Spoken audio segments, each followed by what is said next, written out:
स्वागत है हमारे न्यूज चैनल में। आपकी जानकारी के लिए बता दें, इस वक्त हम मौजूद हैं अटेली विधानसभा के गांव पड़तल में। गांव पड़तल में एक काफी गंभीर समस्या हमारी नॉलेज में आई है और इस समस्या की वास्तविकता जानने के लिए आज हम पड़तल गांव में पहुंचे हैं और यहाँ गांव के जो प्रबुद्ध जन हैं वो हमारे साथ मौजूद है। तो आइए बातचीत करते हैं और जानते हैं कि एक्चुअल समस्या क्या है। नमस्कार जी। नमस्कार। एक बार आप अपना परिचय दीजिए। मेरा नाम रोशन लाल है जी। मैं पुलिस डिपार्टमेंट से रिटायर हूँ जी। और मेन समस्या हमारे शमशान घाट के रास्ते की। जी। इस रास्ते में गांव का गंदा पानी भरा हुआ है। जी। और आज से नहीं, ये कम से कम 3 साल से समस्या है। जी। हमने बार बार प्रशासन को बताया है इस पानी का स्थायी समाधान किया जाए। इन्होंने टेम्परेरी समाधान किया था। ये आबादी के अंदर ये गंदा नाला का पानी गड्ढा खोद करके यहाँ पानी रोक दिया। जी। ये बहुत ही कम पानी आता है इसके अंदर और इसमें कई बार पालतू पशु भैंस गाय वगैरह पड़ चुके और बच्चे गिरने की भी संभावना है। देखो ये आपके सामने कोई दीवार नहीं है, कोई तार बार नहीं है। बच्चे को क्या पता इसमें क्या हो सकता है तेरे साथ। जी जी जी।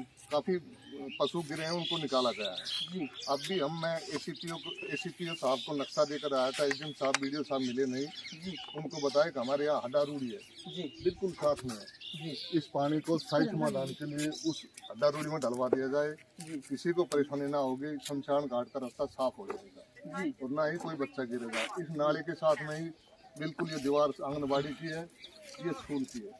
छोटे बच्चे पढ़ते हैं और बच्चे खेलते हुए कभी भी गिर सकते हैं। और यहीं से गांव का पीने का पानी जाता है, बोर कर रखता है। ये पानी नीचे जाकर के गंदा भी हो रहा है और वो गंदा पानी गांव पीने को मजबूर हो रहा है। इस पानी के अंदर मच्छर पैदा होते हैं, डेंगू मच्छर पैदा होते हैं और बीमारी नहीं निकलती है। गरीब आदमी है, कितनी बार जाके प्रशासन को सचेत करेंगे। एक तरफ सरकार जहाँ स्वच्छ भारत स्वस्थ भारत का नारा दे रही है, वहीं दूसरी तरफ भारत सरकार के और हरियाणा सरकार के इस अभियान को पलेता लगाने का काम कर रहे हैं करीना विभाग के अधिकारी। क्योंकि एक बार मैं अपने सहयोगी से कहूँगा जरा घुमाकर दिखाए कि ये जो गड्ढा है जिसमें गंदा पानी भरा हुआ है, इसी के मुहाने पर स्थित है लोगों के ये घर।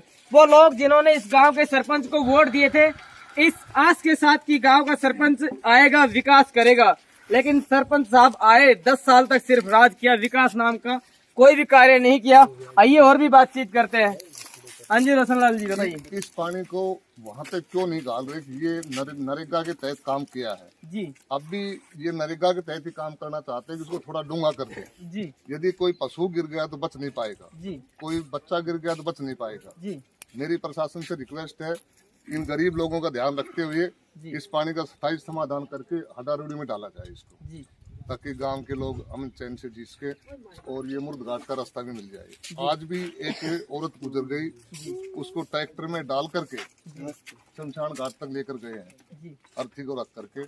बाकी लोग साथ की खेती के अंदर से उजाड़ करते हुए शमशान घाट तक पहुंचे हैं। और इसी महीने जनवरी के महीने में कम से कम 5 या 6 मौत हो गई गाँव में। बड़ी भारी परेशानी।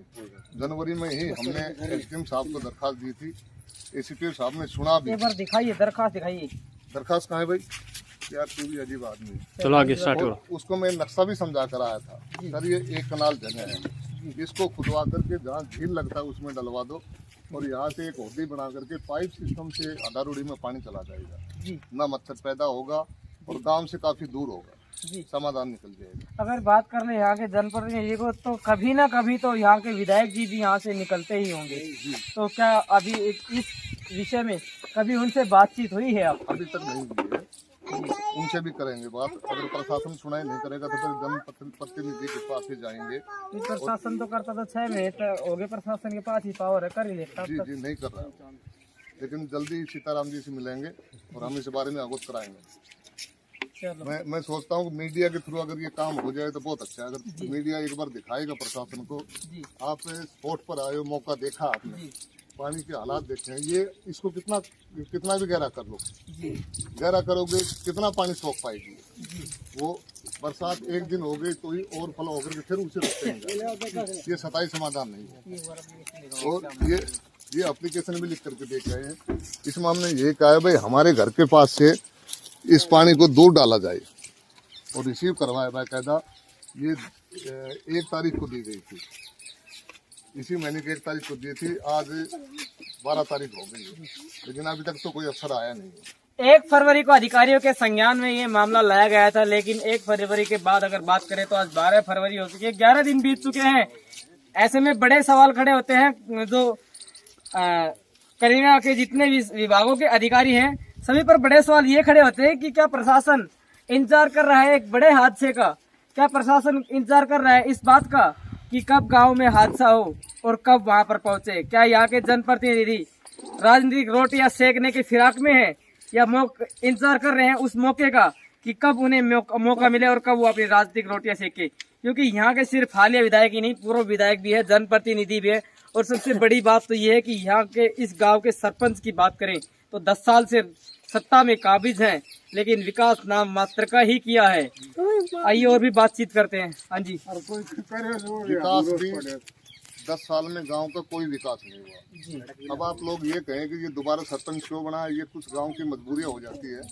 और ऐसी क्या मजबूरी थी? हो जाती है वोट डालने के लिए, हो सकता है टक्कर में ऐसा आदमी ना हो, अभी वो इससे ठीक हो, तो इसके ऊपर ये उम्मीद करके इसको जिताया गया था कि ये गांव में काम करेगा, लेकिन बिल्कुल कोई काम नहीं किया।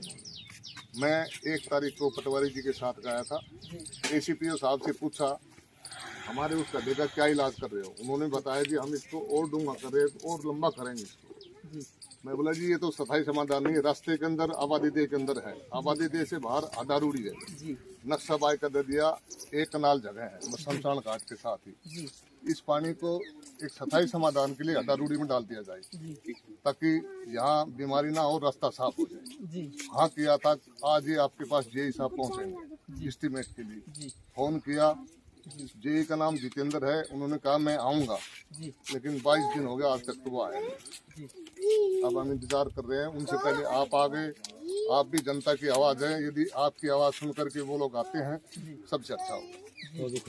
अगर इसके बाद भी प्रशासनिक अधिकारी की नींद नहीं टूटती है, जनप्रतिनिधियों की बात करें तो वो भी अपनी सुख व्यवस्था से बाहर नहीं आते हैं, तो क्या करेंगे इस गांव के लोग?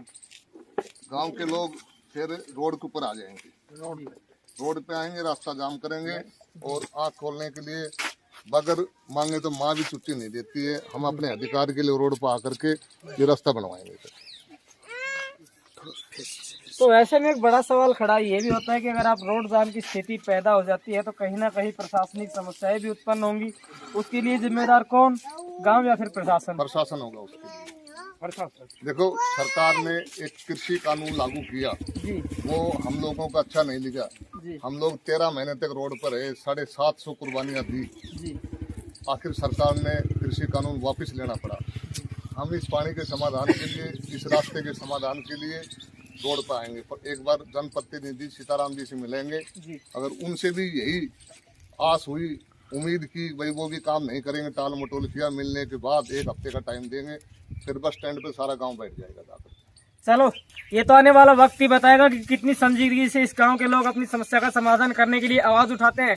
और उससे भी खास देखने वाली बात ये होगी कि इस गांव के जनप्रतिनिधियों की और यहाँ के जो लोकल डिग्निटरीज हैं, यहाँ के जितने भी ब्यूरोक्रेट्स हैं, उनकी नींद कब टूटती है, कब लोगों को इस दलदल से बाहर निकाला जाएगा, कब लोगों को निजात दी जाएगी विभिन्न प्रकार के पैदा होने वाले रोगों से और कब लोगों की समस्या का समाधान किया जाएगा। आगे आने वाले समय में जब भी ये कोई भी कदम उठाएंगे तो हम आपके साथ बने रहेंगे। आप देखते रहिए हमारा न्यूज़ चैनल। जय हिंद, जय भारत।